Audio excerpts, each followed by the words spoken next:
हरी विठ्ठल. श्री ज्ञानदेव तुकाराम. पंढरीनाथ भगवान की जय. माऊली ज्ञानेश्वर महाराज की जय. जगद्गुरु तुकाराम महाराज की जय. ओम नमो ब्रह्मादिभ्यो ब्रह्म विद्या संप्रदाय कर्तृभ्यो वंश ऋषिभ्यो महद्भ्यो नमो गुरुभ्यो. सर्वोपप्लवरहित प्रज्ञान गण प्रत्यगर्तो ब्रह्मैवाहमस्मि ब्रह्मैवाहमस्मि. नारायणं पद्मभवं वसिष्ठं शक्तिं च तत्पुत्र पराशरं च व्यासं शुकं गौडपदं महान्तं गोविन्द योगीन्द्रमतास्य शिष्यं श्रीशङ्कराचार्यमतास्य पद्म पादं च हस्तामलकं च शिष्यं तं तोटकं वार्तिककारमन्यात् अस्मद्गुरुन् सन्ततमानतोऽस्मि. श्रुते स्मृति पुराणानाम् आलयं करुणालयं नमामि भगवत्पादं शङ्करं लोकशङ्करं. शङ्करं शङ्कराचार्यं केशवं बादरायणं सूत्रभाष्यकृतौ वन्दे भगवन्तौ पुनः पुनः. ईश्वरौ गुरुरात्मेति मूर्तिभेद विभागिने व्योमवद्व्याप्तदेहाय दक्षिणामूर्तये नमः. ओम शांति शांति शांती. जय हरी. कालच्या पाठामध्ये ईश्वर निर्मित द्वैत आणि जीव निर्मित द्वैत याचा विचार आपण करत होतो. ईश्वराने निर्माण केलेले द्वैतच जीवाचं भोग्य बनतं इथपर्यंत आपण आलो होतो. सृष्टी यद्यपि ईश्वरानेच निर्माण केलेली आहे, त्याच्या संकल्पनेनेच निर्माण झालेली आहे, पण तरी देखील त्याने निर्माण केलेला पदार्थ जीव आपल्या दृष्टीने निर्माण करतो, आपल्या कल्पनेने निर्माण करतो. म्हणून द्वैत सृष्टी जशी ईश्वराने निर्माण केली त्याच पद्धतीने जीवाने सुद्धा निर्माण केलेली आहे. मग याच्यासाठी या ठिकाणी उदाहरण देऊन आपल्याला समजवणार आहेत विद्यारण्य स्वामी. ईशेन यद्यपि एतानि निर्मितानि स्वरूपतः तथापि ज्ञान कर्माभ्याम जीव कार्षित तद अनंतम. यद्यपि ईशेन स्वरूपतः एतानि निर्मितानि. यद्यपि जरी ईश्वराने स्वरूप पदार्थाच्या रूपानं निर्माण केलेली आहे, पण तरीही जीवाने ज्ञान आणि कर्माद्वारा, ज्ञान आणि कर्माच्या योगाने तद अनंताम आकर्षित, त्या अन्नताम, त्या अन्नांना आपल्याकडे आकर्षण करतो. सप्त अन्न त्या सगळ्यांना आपल्याकडे आकर्षित करतो. मग याच्यासाठी दृष्टांत दिला, ऐका. ईश कार्यम जीव भोग्यम जगद्वाभ्याम समन्वितम पितृजन्या भर्तृभोग्या यथा योषित तथैषताम. की ईश कार्यम जीव भोग्यम. ईशाचं कार्य काय? निर्माण करणं. पण इकडं जीव भोग्यम, ईशाने निर्माण केलेलं कार्य जीवाच्या भोग्य म्हणत. उदाहरण दिलं त्यांनी. यथा योषित पुत्रजन्या पितृजन्या भर्तृभोग्या. पित्याद्वारा निर्माण केलेली पुत्री स्त्री ती पतीची भोग्य असते. त्याप्रमाणे जगत ईश कार्य निर्माण करतो. म्हणजे जगत हे ईश कार्य, पण जीव भोग्य आहे. असा समन्वय आपण केला पाहिजे. का असं? त्याचं कारण सांगतो, ऐका. ईश्वर हा कर्माचा अध्यक्ष आहे, अर्थात कर्मसाक्षी आहे. तो पूर्ण काम आहे, नित्य तृप्त आहे, सर्व संकल्प सत्य संकल्प आहे. त्यामुळे त्याला कोणत्याही भोगाची गरज नाही. आत्मकाम आहे. मग आत्मकाम असणारा परमात्मा सृष्टीची निर्मिती करतो, तो त्याच्या भोगासाठी नाही, कारण तो नित्य तृप्त असल्यामुळे त्या सृष्टीचा भोग घेण्याची त्याची इच्छा होत नाही. मग त्या निर्माण केलेल्या सृष्टीचा उपभोग जीव घेतो. म्हणून ईश द्वैताचा उपभोग हा जीव घेत असतो. म्हणून या पद्धतीने आता जीव त्या ईश निर्मित पदार्थाला, द्वैताला ज्या ज्या पद्धतीने त्याच्या कल्पनेने, त्याच्या विचाराने त्या पदार्थामध्ये त्या त्या पद्धतीचे उपभोग घेतो आणि उपभोग घेण्याकरता तो त्या त्या आकाराची बनवतो जीव सृष्टी. मग ही उपभोग घेण्याची प्रक्रिया, ते साधन कसं आहे याविषयी विचार सांगतायत. ऐका. ती खिडकी आहे ना, पूर्ण उघडून द्या, गॅस पूर्ण गेला नाही, आणि एक फॅन पण वाढवून द्या. ऐका. जीव व ईश्वर यांच्या जगत उत्पत्तीचे साधन आता सांगतात की ईश्वराचं आणि जीवाचं उत्पत्तीचं साधन मायावृत्त्यात्मको ईश, मायावृत्त्यात्मको ईश, संकल्प साधनम जनौ, संकल्प साधनम जनौ, मनोवृत्त्यात्मको जीव, मनोवृत्त्यात्मको जीव, संकल्पो भोग साधनम, संकल्पो भोग साधनम. मायावृत्त्यात्मकः ईशः हि ईश संकल्प साधनम जनो, मनोवृत्त्यात्मको जीवो संकल्प भोग साधनम. अन्वय बघा.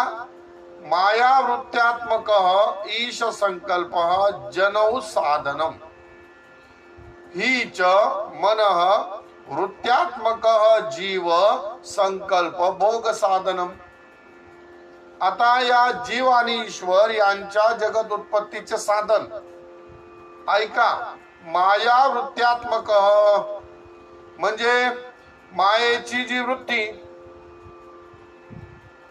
ती मायेची वृत्ती म्हणजेच प्रथम स्फुरण, जे आपण हिरण्यगर्भ उत्पत्तीच्या आधी जे स्फुरण होतं ते स्फुरण मानलेलं आहे.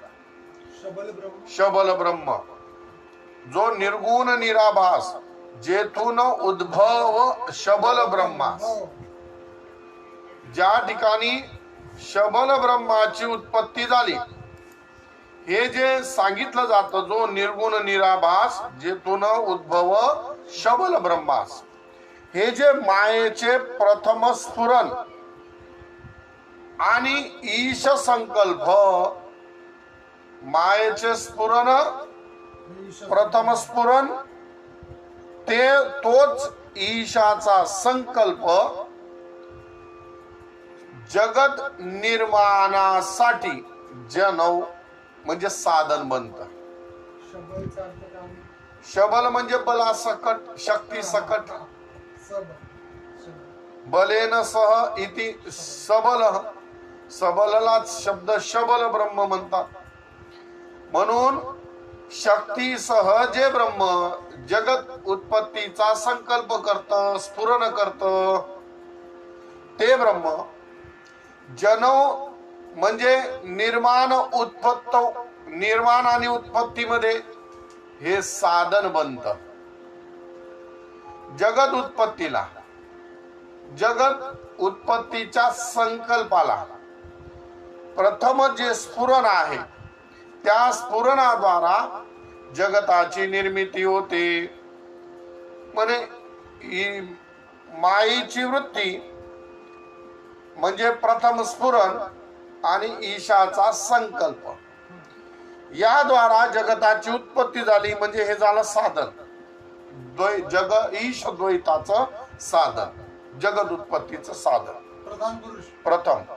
मग आता जीव कसा संकल्प करतो? जीव काय करतो? तर जीव करतो ना म्हणे मनवृत्त्यात्मक जीव संकल्प भोग साधनम.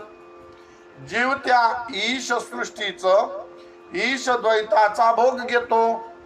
मग ईश द्वैताचा भोग घेण्याकरता काय करतो? तो मनवृत्ती आत्मक संकल्प, मनामध्ये एक वृत्ती निर्माण करतो आणि ती वृत्ती रूप संकल्पच त्याच भोगाचं साधन बनत. मनामध्ये त्या ईश निर्मित पदार्थाविषयी आपली एक विशेष वृत्ती निर्माण करतो आणि त्या वृत्तीमध्ये त्या भोग साधनाविषयी संकल्प केला की त्याच्यासाठी ते ईश निर्मित सृष्टीतला तो पदार्थ तो भोग्य होऊन जातो. जरा हे समजायला कठीण आहे, म्हणून दृष्टांतपूर्वक खाली समजवणार आहे. त्याच्यासाठी पूर्व पक्षी थोडासा प्रश्न घेतो, ऐका. अहो, पण ईश्वराने उत्पन्न केलेल्या वस्तूच्या स्वरूपाहून निराळे भोग्य स्वरूपच नाही, तेव्हा जीव त्याचाच भोग्याकार उत्पन्न करतो असे कसे म्हणतात? हो, हो. म्हणजे स्वरूप एक आहे. ईश्वराने उत्पन्न केलेली जी वस्तू, ती वस्तू त्याच्या स्वरूपापासून निराळी नाही. हो. तीच वस्तू ती त्याची भोग्य स्वरूप नाही. मग त्याची जर भोग्य स्वरूप ती वस्तू नाही, तर मग जीव त्याचाच भोग किंवा भोगाचा आकार जीव कसा निर्माण करू शकतो? तो तर आपल्याला दिसत पण नाही. कळलं की नाही? जसं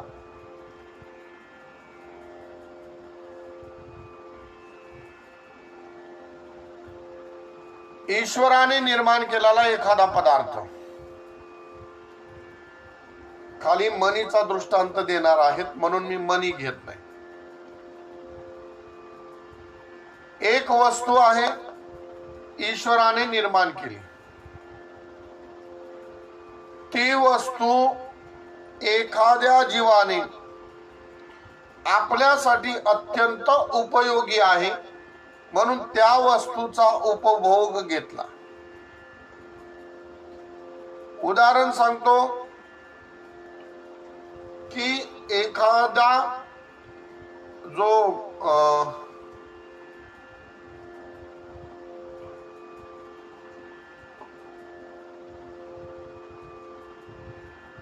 पदार्थ घेऊ. चला एखादा गोड पदार्थ घेऊया, जिलेबी घेऊया. गोड पदार्थ जिलेबी, तो पदार्थ गोड आहे. तो पदार्थ गोड पदार्थ दिसला, तो पदार्थ एखादा मनुष्याला तो आवडतो, एखाद्याला तो आवडतही नाही. ठीक आहे? हो. मण्यासारखाचा दृष्टांत आहे. हो. ज्याला डायबिटीज मधुमेह असेल त्याला तो पदार्थ आवडत नाही, म्हणून त्याच्या मनामध्ये त्या पदार्थाविषयी नकारात्मक भाव. नकारात्मक भावना निर्माण होईल. हो. म्हणजे त्याच्या अंतःकरणामध्ये तो विषय आपल्याला विष समान आहे अशी त्याचा भोगाचा आकार निर्माण होईल. भावना होईल. बरोबर? म्हणून तो पदार्थ जसा या व्यक्तीला, म्हणजे ज्याला मधुमेह झाला त्याला ते विषासमान दिसतंय, हो. आणि तोच पदार्थ एखाद्या लहान बालकाला अत्यंत आवडीचा विषय होतो. हो. आणि तिसरा एखादा व्यक्ती जो असतो, या पदार्थामध्ये त्याला कोणत्याही प्रकारे रुची नसल्यामुळे तो त्याला आवडीनेही पाहत नाही आणि तुच्छत्व बुद्धीनेही पाहत नाही, उपेक्ष बुद्धीने पाहत नाही. हे ज्या पद्धतीने होतं, हे तिन्ही वृत्त्या कोणाच्या अंतकरणामध्ये निर्माण झाल्या? जीवाच्या. ईश्वराने निर्माण केलेला पदार्थ एकच, पण जीवाने त्या पदार्थामध्ये आपल्या भावनानुसार तो पदार्थ निर्माण केला. आता तेच समजून या ठिकाणी सांगतील, ऐका. ईश निर्मित मान्यादो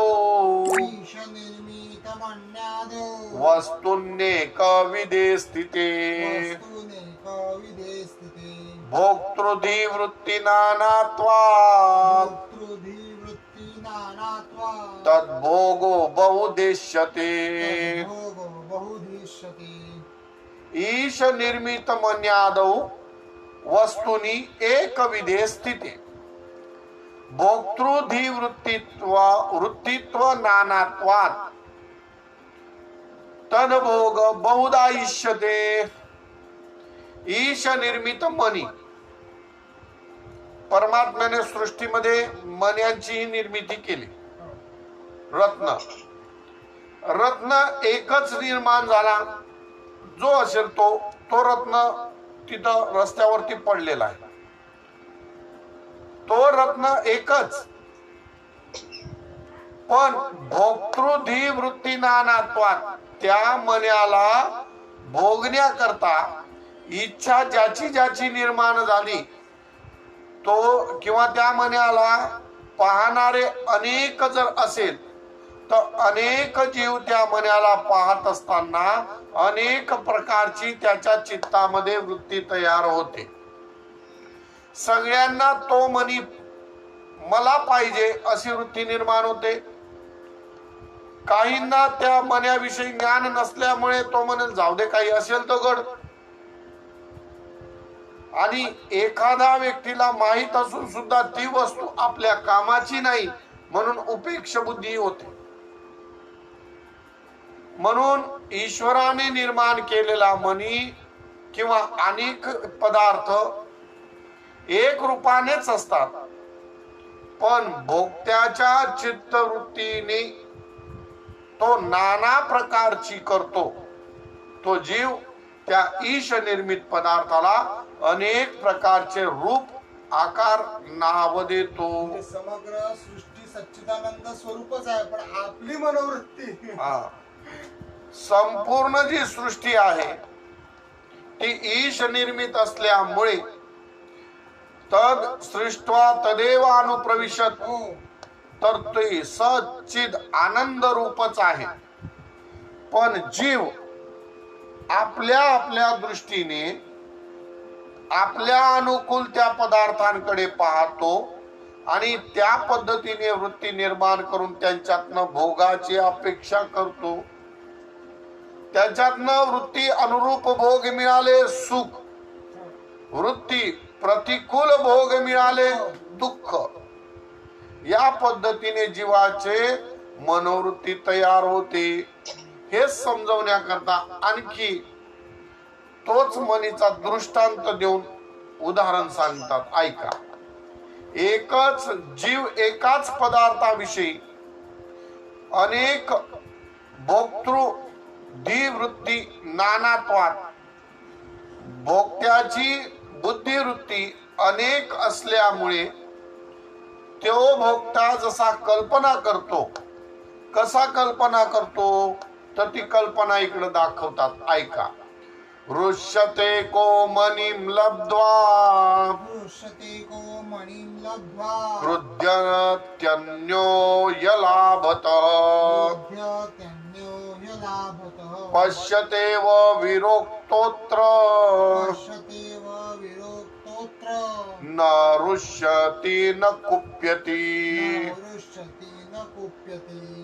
एकम मणिं लब्ध्वा रुष्यति अन्य हि अलाभत क्रुध्यति विरक्त अत्र पश्यति एवं किंतु न रुष्यती न कुप्यती. ऐका, आचार्य विद्यारण्य स्वामी सांगतात की एक मणी आहे, रस्त्यावरती पडलेला आहे आणि दोन मित्र सोबत जात आहेत गप्पा करत करत. त्या दोघा मित्रांची रस्त्यावर पडलेला दिव्य असा तो मणीकडे लक्ष गेलं. लक्ष गेल्यावर दोघं धावले आणि दोघं धावले, पण एक धावण्यामध्ये अत्यंत हुशार असल्यामुळे, चतुर असल्यामुळे तो पहिले पोचला आणि त्या मण्याला प्राप्त केलं. आता त्या मण्याला ज्याने प्राप्त केलं त्याला खूप आनंद झाला आणि ज्याला तो मणी पाहून सुद्धा मिळाला नाही तो दुःखी झाला. पण गंमत याच्यात एक विशेष आहे की तो मणी ज्या ठिकाणी होता त्याच्याच थोड्याशा अंतरावरती एका झाडाखाली एक महात्मा, विरक्त महात्मा बसलेला होता.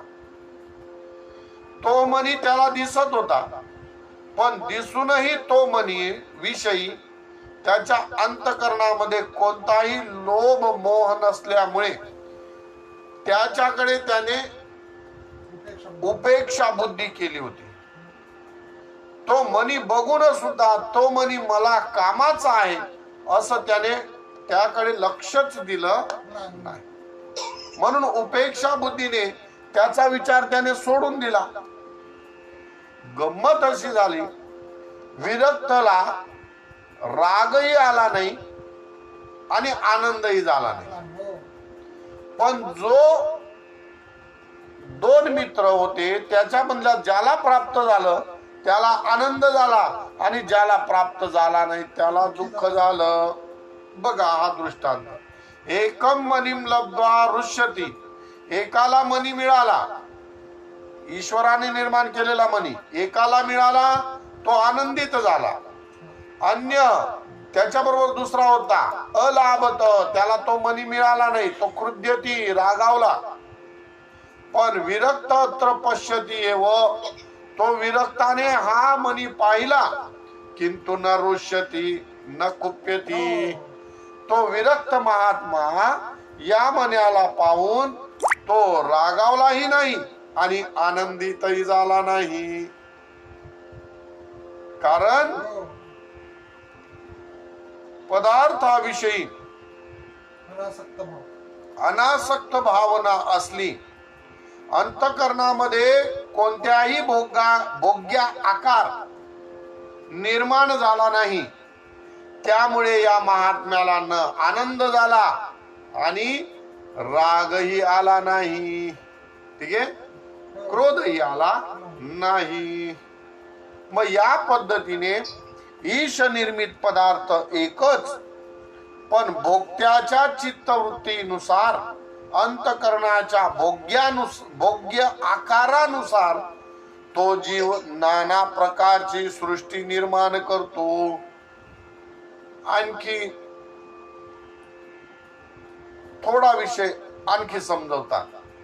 निरनिराळ्या भोगावरून ज्याची कल्पना होते ते जीवाने उत्पन्न केलेले आकार कोणते? म्हणजे तो जीव भोग्यावरून आकाराचे निर्माण करतो. सुखी, दुःखी, प्रिय, अप्रिय, उपेक्ष अशा जे आकार आहेत ते आकार या ठिकाणी पूर्व पक्षी विचारतो. भोगावरून ज्याची कल्पना होते असे जीवाने उत्पन्न केलेले आकार. ऐका. प्रियो प्रिय उपेक्षश्चे त्याकारा मणिगास्त्रय सृष्ट्वा जीवैरीश सृष्टम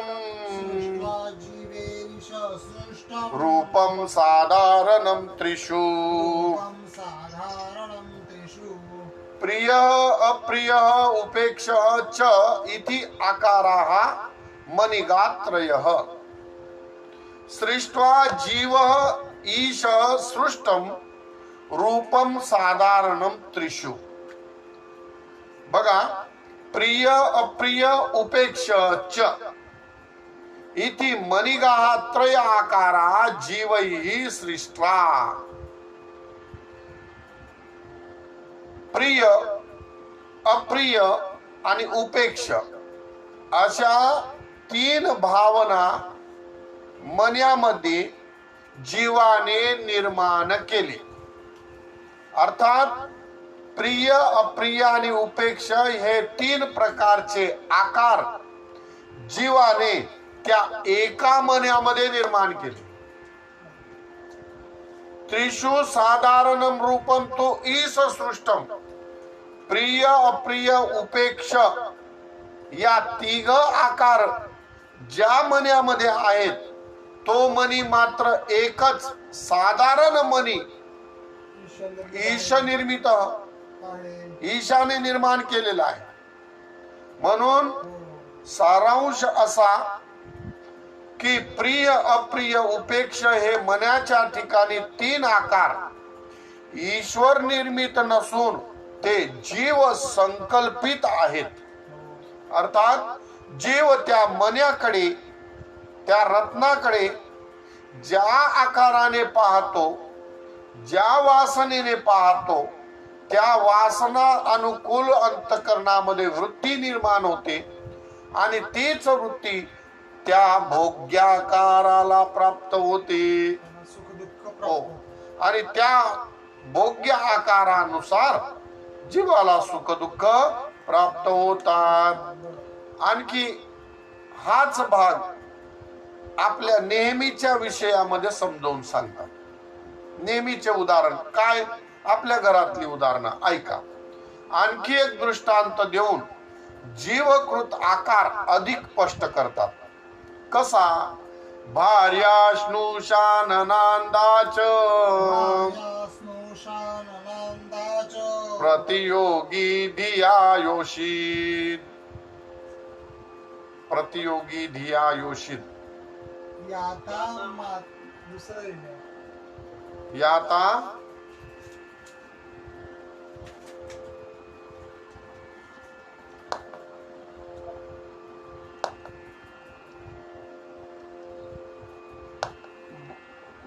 मूळ श्लोक ना, प्रतियोगी याता सॉरी भार्याश्नुशाननांदाच याता मातेत्यनेकदा प्रतियोगी धियायोषित विद्यते न स्वरूपतः. बघा इथं सांगतात की भार्याश्नुशाननांदाच याता माता इति अनेकदा प्रतियोगी धिया योषित. योषित म्हणजे स्त्री. विद्यते न स्वरूपतः. अन्वय ऐका. भार्याश्नुशाननांदा याता माता. याता म्हणजे जाऊ, भार्या म्हणजे पत्नी, श्नुषा म्हणजे सून, ननंदा म्हणजे ननंद, आणि माता म्हणजे आई. 5 एकाच स्त्रीला या 5 भूमिका असतात. एकच स्त्री कोणी निर्माण केली? ईश्वराने. पण या एकाच स्त्रीला या 5 भूमिका असतात. कोणत्या कोणत्या? भार्या, श्नुषा, ननंद, जावू आणि आई. पण या एका स्त्रीमध्ये या 5ही भावना करून त्या स्त्रीकडे पाहणारे 5 जीव असतात. पती भार्या दृष्टीने पाहतो, श्नुषा म्हणजे सासरा त्याच स्त्रीकडे सुनेच्या नजरेने पाहतो, ननंद त्याच घरामध्ये जर भाऊजाई असेल तर ती भाऊजाई त्या स्त्रीला ननंद रूपाने पाहते. याता म्हणजे जाऊ त्याच ठिकाणी ती स्त्री ची जर मोठी एखादी जाऊ असेल तर ती तिला देवरानी जाऊ म्हणून पाहते आणि त्याच घरामध्ये तिला मुलं असतील तर ते मुलं आई म्हणून पाहतात. स्त्री एकच. कोणी निर्माण केली? ईश्वराने निर्माण केलेली स्त्री एक. पण जीव भार्या स्नुषा ननांदा याता माता इति प्रतियोगी दिया, प्रतियोगी बुद्धीने म्हणजे आपल्या आपल्या भोग्यानुसार, आपल्या आपल्या नात्यानुसार तो व्यक्ती त्या एका स्त्रीमध्ये तेवढे आकार निर्माण करतो. अनेकदा भिद्यते. ती स्त्री अनेक प्रकाराने, अनेक भेदाने, अनेक आकाराने, अनेक भोग्या आकाराने ती प्रत्येकाला दिसते. आपल्या मुलाला ती आई रूपाने भोग्य आकार दिसते, पतीला पत्नी रूपाने भोग्य आकार दिसते, ननंद तिला भाऊजाई रूपाने भोग्य आकार दिसते, जाऊला एक देवरानी किंवा जेठानी रूपाने भोग्य आकार दिसते. हे सगळे भोग्याचे आकार तो जीव निर्माण करतो. ईश्वराने फक्त एक स्त्रीच निर्माण केली, पण ती जीवासाठी इतक्या प्रकाराने भोग्य बनली. म्हणून जीवाने ही भोग्य आकार सृष्टी निर्माण केली. ठीक आहे. आणखी पुढे पूर्व पक्षी प्रश्न करतो, अहो एकाच स्त्रीचे भार्या स्नुषा ननांद जाऊ आई इत्यादी जे प्रकार निरनिराळे सांगितले ते निरनिराळे ज्ञान जरी झाले त्यांना पाहिल्यानंतर तरी त्यामुळे तिच्या स्वरूपात भेद होतो असं काही दिसत नाही. मुलगा आई बघतो, पती पत्नी रूपाने पाहतो, सासरा सुनेच्या रूपाने पाहतो, देवरानी जेठानीच्या रूपाने पाहते. मग एवढं सगळं पाहिल्यामुळे तिच्यामध्ये ज्ञान वेगवेगळं होणार, पण स्त्री मात्र बदलत नाही. स्त्री तर तशीच राहते ना. पूर्व पक्षी म्हणतो स्त्री तर तशीच आहे, ती काय बदलली नाही. त्याच वेळेस सासरा बघताना सून पाहतो, त्याच वेळेस मुलगा जेव्हा बघतो तेव्हा आईला आई रूपाने पाहतो. मग हे जे भेद बदलले हे ज्ञान बदललं म्हणे, भोग्य स्त्री बदलली ती एकच होती असा तो शंका सांगतो. ऐका शंका. ननो ज्ञानानि विद्यताम् आकारस्तु न विद्यते योषित्व पुष्यति शयो न दृष्टो जीव निर्मितः ननु ज्ञानानि विद्यताम् आकारतो न विद्यते. अहो ज्ञान भिन्न असू दे, ज्ञान बदलू दे, ज्ञानाचे वेगवेगळे आकार भोग्य आकार असू द्या, पण योषित वपुषी ही त्या स्त्रीचं शरीर जीव निर्मित अतिशय न दृष्ट. जीवाने जशी कल्पना केली तसं काही ते बदललेलं दिसलं नाही. पूर्व पक्षी आहे हा. संपूर्ण शंका पूर्व पक्षाची आहे. स्त्रीकडे बघणारे अनेक रूपाने पाहतात आणि अनेक रूपाने पाहून त्या स्त्रीकडे ज्ञान भिन्न भिन्न झालं म्हणे. होऊ द्या ज्ञान भिन्न भिन्न, पण स्त्रीचं शरीर बदललं नाही. ते तर एकच आहे ना, कारण ते ईश्वराने निर्माण केलेलं आहे. त्याच्यामध्ये बदल झाला नाही. ठीक आहे, त्याला नेय पदार्थ असं म्हणतात. नेय पदार्थाच्या आकारामध्ये कोणताही बदल झाला नाही. ज्ञान ज्या नेय पदार्थाच्या मध्ये वृत्तीरूप ज्ञान झालं, ती वृत्ती बदलली, त्या वृत्तीमध्ये वेगवेगळे आकार निर्माण झाले, ज्ञानाकार.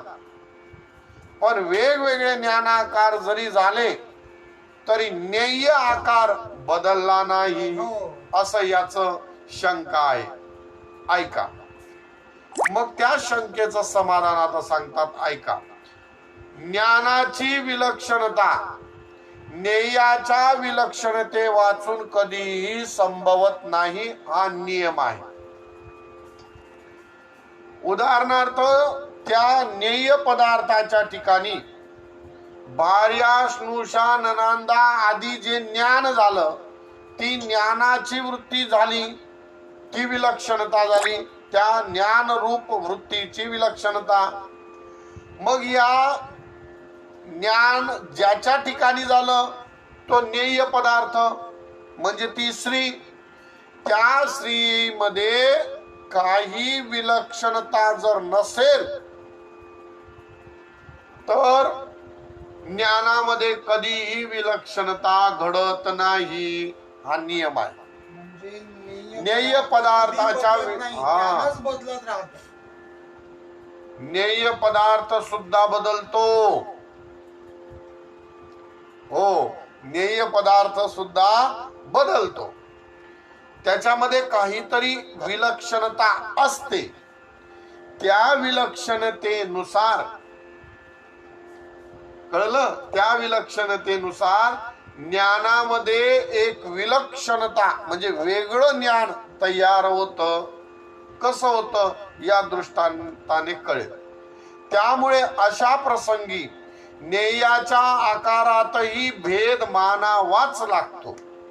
नेयाच्या आकारामध्ये सुद्धा भेद होतो, पण स्वरूपता नियम बदलत नाही. इथं स्वरूपता जरी नाही बदललं असेल तरी जीवाची सृष्टी सांगायचा प्रयत्न आहे इथं. म्हणून जीवाच्या अंतःकरणामध्ये त्याने जो नेय पदार्थाकडे पाहिलं, त्यामुळे त्या नेय पदार्थाच्या आकारामध्ये बदल होतो. आणि कसा होतो ऐका. मैवं मासमयी योषित काचिदन्या मनोमयी मासमय्या भेदेपि विद्यतेऽत्र मनोमयी. विद्यते ही अत्र नाही ही मनोमयी. ओके, ऐका. मैवं मासमयी योषित, योषित म्हणजे स्त्री. मासमयी योषित बदलत नाही, हरकत नाही. पण काचिद अन्या मनोमयी, पण अन्य जी मनोमयी योषित, मनोमयी स्त्री, ती बदलणार की नाही. मासमय्या अभेदे अपि, मासमया स्त्रीमध्ये अभेद जरी असला तरी अत्र मनोमयी योषित विद्यते. पण मनोमय स्त्री ती बदलते. कशी बदलते ऐका. एका स्त्रीकडे पाहणारा जो पती, त्या पतीची पाहण्याची दृष्टी आणि त्याच्या मनामध्ये त्या पत्नीला पाहिल्यानंतर निर्माण झालेल्या मनामधला आकार वेगळा असेल. त्याच्या मनामध्ये निर्माण झालेला त्या पत्नी विषयी आकार वेगळा आहे. आता त्याच योषित म्हणजे त्याच स्त्रीला श्वसुराने पाहिलं, त्याच्या मनामधील आकार वेगळा असेल. पुढे म्हणजे त्यांच्यासाठी हा निय झाला, म्हणून नियाची पण विलक्षण. आता पुढे त्याच स्त्रीला तिच्या मुलांनी पाहिलं, त्यावेळेस तिच्या मुलांच्या अंतःकरणामध्ये त्या स्त्रीला पाहिल्याबरोबर आकारता बदलली हो आणि पुढे जेवढे जेवढे नाते त्या स्त्रीला पाहतील त्यांच्या अंतःकरणामध्ये तेवढ्या तेवढ्या प्रकाराने ती स्त्री बदलत भोग्या आकाराने बदलत जाते. मासमयी स्त्री बदलणार नाही, पण त्या मासमयी स्त्रीमुळे प्रत्येकाच्या अंतःकरणामध्ये निर्माण झाली मनोमय स्त्री ती मात्र बदलते. ही नेयाची विलक्षणता. हा ही ज्ञेयाची विलक्षणता आहे. कारण ज्ञानाची विलक्षणता जशी आहे, हा कशी दृष्टी हा मूर्ती.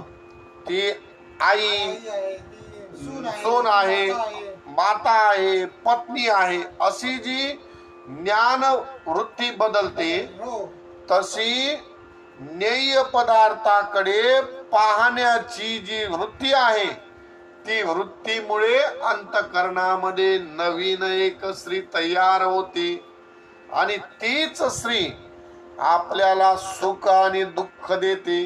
पण नेय पदार्थ बदलत नाही. ज्ञेय पदार्थ मासमयी न भिद्यते. मासमयी पदार्थ तो बदलत नाही. ईशाने निर्माण केलेला पदार्थ तो कधीही कोणत्याही काळी बदलत नाही. पण जीवाने निर्माण केलेली जी मनोमयी सृष्टी आहे, मनोमय जो भोग्य आकार आहे तो मात्र बदलत जातो. हो. कळतंय? हा प्रश्न फार सुंदर आहे. कारण आपल्याला जे सुख दुःख होतं ते ईश्वराने निर्माण केलेल्या पदार्थातनं होत नाही. नाही. म्हणून सुखस्य दुःखस्य नकोपी दाता. सुख आणि दुःख देणारा दुसरा कोणीही दाता नाही. मग दैवम ददाती कुबुद्धी एषा. दैवाने म्हणजे आपल्या प्रारब्धाने हो. आपली कुबुद्धी, दुष्ट बुद्धीच, आपली मनोमय बुद्धीच, आपली मनोमय निर्माण केलेली वासनाच आपल्याला दुःख देते, सुख देते. विपरीत बुद्धी. म्हणून विनाशकाले विपरीत बुद्धी. हो. आपल्या विनाशाला कारण फक्त ही विपरीत बुद्धीच आहे, दुसरी कोणीही नाही. हो. म्हणून तुकोबारायांचा अभंग मन करारे प्रसन्न सर्व सिद्धीचे कारण. मन एव मनुष्यानाम कारणम बंद मोक्षय. बंदाय विषयासक्त मुक्तये निर्विशेष. हो. मनच मनुष्याला बांधण्यास कारणीभूत आहे. हो. मनच आपल्याला बांधतं आणि मनच आपल्याला सोडतं. म्हणून मनोमय कल्पना ही आपल्याला या ईश निर्मित पदार्थामध्ये भोग्य वृत्ती बनवण्याला कारणीभूत आहे. म्हणून या ठिकाणी जीवाने निर्माण केलेल्या सृष्टी याविषयी सखोल असा विचार आपल्याला विद्यारण्य स्वामीजींनी सांगितला. आणखी मनोमय स्त्रीमध्ये भेद पडतो हा पक्का निर्णय झाला, पण तरीही त्याविषयी आणखी पूर्व पक्षाची शंका आहे. मनोमय स्त्री मधला जो भेद आहे त्याविषयी मनोमय स्त्री मध्ये भेद पडू शकतो, अनेक निर्माण होऊ शकतात म्हणे. पूर्व पक्षी सांगतो का? भ्रांती, स्वप्न, मनोराज्य आणि स्मृती, स्मरण इत्यादी अवस्थेमध्ये बाह्य विषयाचा अभाव असतो. भ्रांती, स्वप्न, मनोराज्य आणि स्मरण या ठिकाणी या अवस्थेमध्ये जेव्हा आपल्याला भ्रांती झालेली असेल, स्वप्न पाहत असतो, मनोराज्य चिंतित असतो किंवा एखादी गोष्ट स्मरण करत असतो, या चार दशेमध्ये बाह्य विषय राहत नाही. बाह्य विषयांचा अभाव असतो. म्हणून त्या ठिकाणी मनोमय वस्तू तयार होतील, त्या आपल्याला सुखदुःखाला कारणीभूत होतील, हे आपण मान्य करतो. पूर्व पक्षी म्हणतो ते मान्य आहे. पण जागृत एक अवस्था आहे, हो. त्या अवस्थेमध्ये आपल्याला साक्षात वस्तू दिसलेल्या आहेत, तिथं हा न्याय काही चालणार नाही. कारण त्या अवस्थेमध्ये, जागृत अवस्थेमध्ये बाह्य सर्व पदार्थ आपल्या इंद्रिय गोचर असतात, हो. प्रत्यक्ष ज्ञान त्यांचं असतं. मग अशा जागृत अवस्थेमध्ये आपल्याला ते पदार्थ दुःखाला कारणीभूत, सुखाला कारणीभूत होणार नाही, असं त्याचं मत आहे. मग ऐका, सांगतात भ्रांती स्वप्न मनोराज्य, भ्रांती स्वप्न मनोराज्य, स्मृतीश्वस्तु मनोमयम्, स्मृतीश्वस्तु मनोमयम्, जाग्रन् मानेन मे यस्य, जागरन्मानेन मे यस्य, न मनोमयतेति चेत्. न मनोमयेति चेत्. भ्रांती स्वप्न मनोराज्य स्मृती शु मनोमयम असतो. भ्रम, स्वप्न, मनोराज्य आणि स्मरण या अवस्थांमध्ये बाह्य पदार्थ नसल्यामुळे तिथं मनोमय पदार्थ निर्माण होऊ द्या, तिथं मनोमय भोग्य आकार निर्माण होऊ द्या, काही हरकत नाही. पण जाग्रत मानेन, जाग्रत अवस्थेमध्ये प्रत्यक्षादी प्रमाणांनी, मानेन म्हणजे प्रमाणेन, मेयस्य, मेय म्हणजे जे ज्ञेय पदार्थ, आपण ज्या पदार्थांचं आपल्याला ज्ञान होणार आत, ते पदार्थ, ते मेय पदार्थ म्हणजे ज्ञेय वस्तू. हो. ज्ञेय वस्तू पदार्थ यांच्यामध्ये मनोमयता येणार नाही. जागृत अवस्थेमध्ये मनोमय पदार्थ निर्माण होणार नाही. मनाचा दृष्टांत सांगून सुद्धा, मनाचा दृष्टांत आपला झालेला आहे, तरी सुद्धा पूर्व पक्षी सांगतो की या ज्या भ्रांती, स्वप्न, मनोराज्य आणि स्मरण या 4 अवस्थेमध्ये मनोमय सृष्टी निर्माण होऊ शकते आणि मनोमय सृष्टीमुळे आपल्याला सुख दुःख मिळू शकतं. हो. पण जागृत अवस्थेमध्ये मनोमय सृष्टीची गरज लागत नाही, कारण त्या ठिकाणी पदार्थ जे आपल्याला ज्ञेय पदार्थ आहे, ज्या पदार्थांचं आपल्याला ज्ञान होणार आहे, ते पदार्थ समोर असतात. तिथं मनोमय पदार्थ उत्पन्न होणार नाही, असं त्याचं मत आहे. त्यावर उत्तर आता देतात, ऐका म्हणे. बादम माने तुम्ही येन, माने तुम्ही योगात स्याद विषयाकृती, योगात स्याद विषयाकृती, भाष्यवार्तिक काराभ्याम, भाष्यवार्तिक काराभ्याम, अमयर्थ उदीरित. उदीरितः. बादम माने तू मेयेन योगात स्यात विषयाकृती, भाष्यवार्तिक काराभ्याम अमय अर्थ उदेरित. अन्वय बघा. बादम तू माने विषयाकृती तस्य मेन योगात स्यात. बादम म्हणजे तुझं जे बोलणं आहे ते उत्तम आहे. बादम म्हणजे इथं बाढम शब्द आहे. बाढम आहे ना. बाढम बाढम हा. बाढम मान. बाढम हो. खरे आहे. हा. खरं आहे तुझं हे जे बोलणं आहे ते काय आहे, खरं आहे. बाढम म्हणजे उत्तम. तुझं बोलणं अत्यंत उत्तम आहे, योग्य आहे.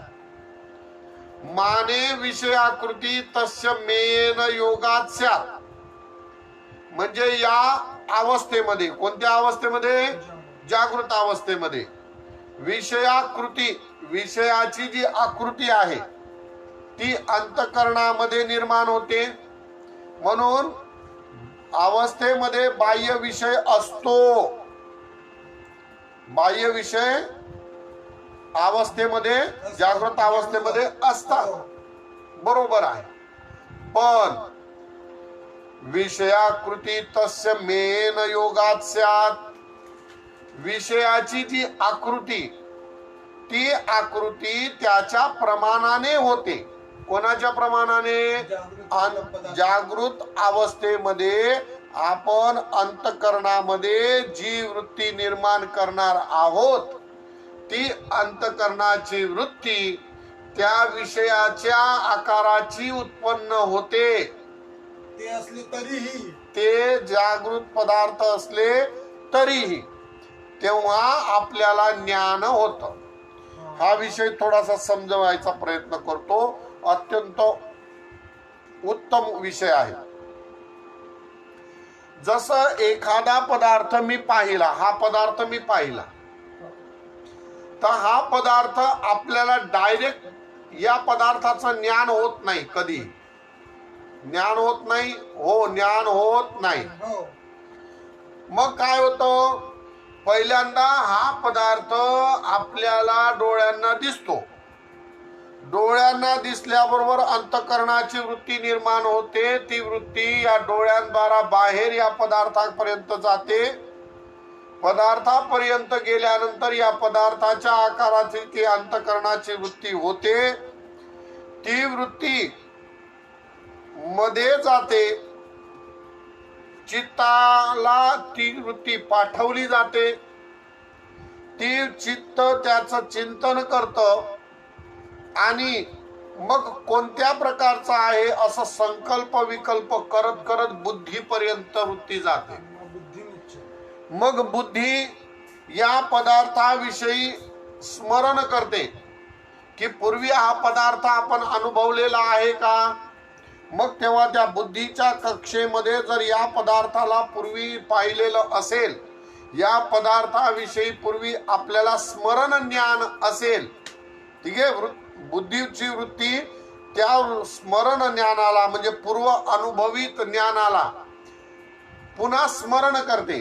हो, आणि स्मरण केल्यानंतर ती वृत्ती या पदार्थाला होकार देते, म्हणजे निश्चय करते की हो, हा पदार्थ या नावाचा, या आकाराचा, या कामाचा आहे. तो पूर्वी आपण उपभोगलेला आहे.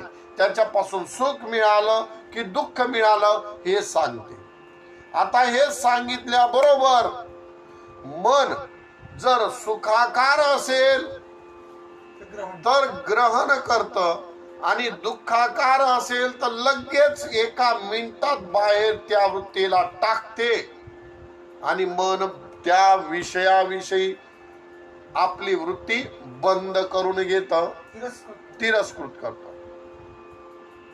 मनच करतं हे काम. आणि मन त्या वृत्ती निर्माण केलेलं अंतःकरणाची झालेली वृत्ती, ती त्या वृत्तीलाच मन म्हणतात. ती वृत्तीच इंद्रियाद्वारा बाहेर जाते आणि बाहेर जाऊन त्या विषयाकार होते. इथं ते सांगतात की आचार्य म्हणतात, बाढम तू जो विषय सांगितला अत्यंत उत्तम. तू शंका घेतली, छान घेतली की जागृत अवस्थेमध्ये हे जे पदार्थ आहेत ते पदार्थ बाहेर असतात आणि बाहेर असल्यामुळे त्या ठिकाणी मनोमय पदार्थ कसे तयार करणार. मनोमय सृष्टी, स्वप्न, स्मरण, भ्रांती, भ्रम, इथं तुम्ही मनोमय सृष्टी तयार करू शकता. पण जागृत अवस्थेमध्ये समोर विषय प्रत्यक्ष ज्ञान ज्या इंद्रियाद्वारे होत आहे त्यावेळेस कसं तुम्ही अंतःकरणाची वृत्ती निर्माण होईल. त्याला हे आचार्यांनी उत्तर दिलं, अरे बाबा, माने विषयाकृती ही तस्य मेन योगात स्यात्. अर्थात माने म्हणजे प्रमाण, प्रमाणाने म्हणजे अंतःकरणाच्या वृत्तीने ती विषयाची आकृती निर्माण होते आणि त्यावेळेस मेन म्हणजे आपल्या कर्णांद्वारे इंद्रियाद्वारा ती बाहेर जाते. बाहेर जाऊन विषयाच्या योगात, विषयाच्या संयोगाने ती त्या पद्धतीची होती. हे कोणी सांगितलं? भाष्यवार्तिक काराभ्याम अयम एव अर्थ उदेरित. हो. भाष्यकार भगवान भगवत पूज्यपाद शंकराचार्यजी आणि वेदांताचे वार्तिककार कोण? सुरेश्वराचार्य. सुरेश्वराचार्यजी यांनी आपल्या ठिकाणी या पदार्थाविषयी सांगितलेलं आहे. हो. पक्का निश्चय सांगितलेला आहे. कोणताही विषय ग्रहण करत असताना त्या विषयाच्या आकाराची, अंतकरणाची वृत्ती इंद्रियाद्वारा बाहेर जाते, त्या विषयाकार होते आणि त्या विषयाच्या आकाराची झाल्यानंतर बुद्धी त्याच्यावरती निश्चय करते. तेव्हा तो पदार्थ स्वीकारणे किंवा त्याज्य, हेय किंवा हेय म्हणजे त्यागणे आणि ग्राह्य, हेय किंवा ग्राह्य त्यावरती अवलंबून राहत. त्यावरती बुद्धीच्या निश्चयावरती त्या पदार्थापासून सुख मिळणार आहे की दुःख मिळणार आहे हेही ग्रहण होत. म्हणून हा विषय आपण इथंच थांबूया. हाच विषय घेऊन उद्या आपण पुन्हा आणखी प्रारंभ करूया. पुंडलिक वरदारी विठ्ठल, श्री ज्ञानदेव तुकाराम, पंढरीनाथ भगवान की जय, माऊली ज्ञानेश्वर महाराज की जय, जगद्गुरु तुकाराम महाराज की जय. जय हरी. जय जय. उद्या या पुन्हा याच विषयाला इथनं सुरुवात करूया. जय हरी.